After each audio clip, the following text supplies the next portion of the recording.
Warmest greetings from the Alumni Chapter in Capiz. We are very much elated to be part of this historic 2020 UP Visayas Alumni Zoom coming.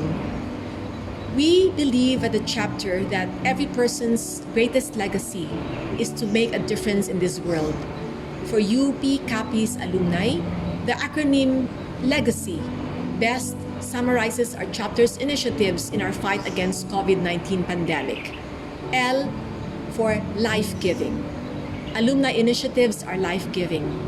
UP Visayas Extension graduates, for example, in Northern Panay, have been helping in various sectors of society as medical frontliners, government leaders, socio-civic entrepreneurs, and many more. The Alumni Chapter has been facilitating as well, at this time of border lockdowns, the graduate extension classes in Rojas City with UP Visayas. Thirdly, the chapter has not stopped calling on for help in this time of need for its UP in Capiz Fund Drive. We encourage every alumni to avail of the 150% tax deduction donations and 100% donors tax exemption when they help in the UP in Capiz Fund Drive. Despite the odds, funds have been coming in for the future UP Visayas Extension building in Capiz, and we thank the donors for that. Leave a part of oneself that is life-giving. Help UP Alumni Capiz Association reach our dream of constructing and sustaining a 2-floor UP Visayas Extension building in Rojas City to house our graduate study program. Our chapter encourages alumni to live a part of themselves through L, life-giving legacy. E, empowering legacy. Alumni initiatives are empowering or enabling.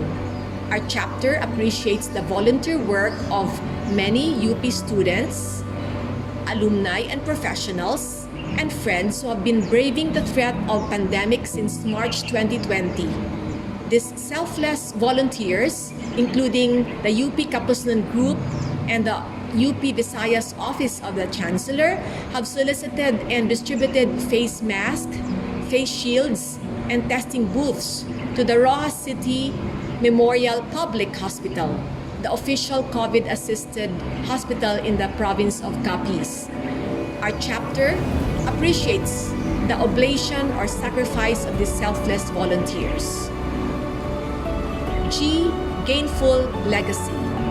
Lauded for their timely innovations that bring gainful or sustainable legacies, are Capiznon Balik scientists and doctors in the person of Dr. George Viterbo, whose past research on dystonia has helped many.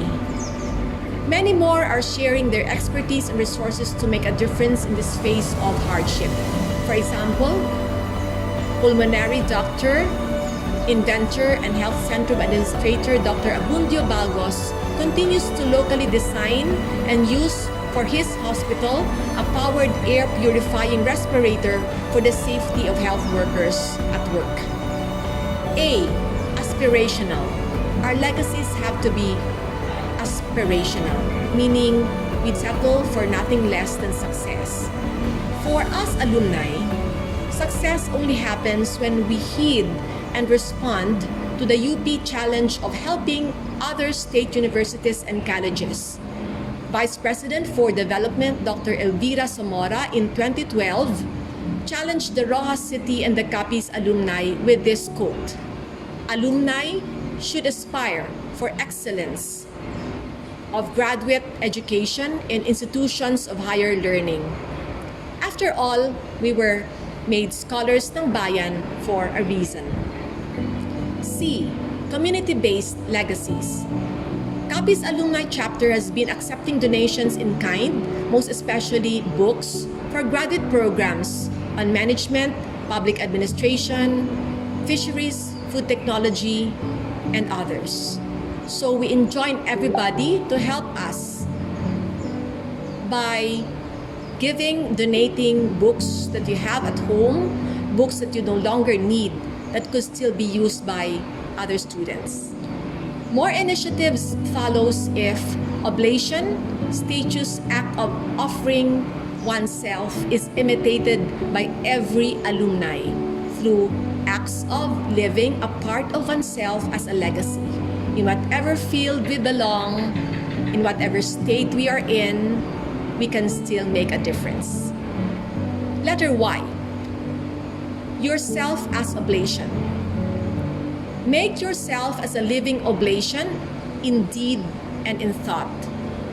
We can leave a legacy to our alma mater and our country by doing it while we are still healthy, while we still have time, and while we still have resources.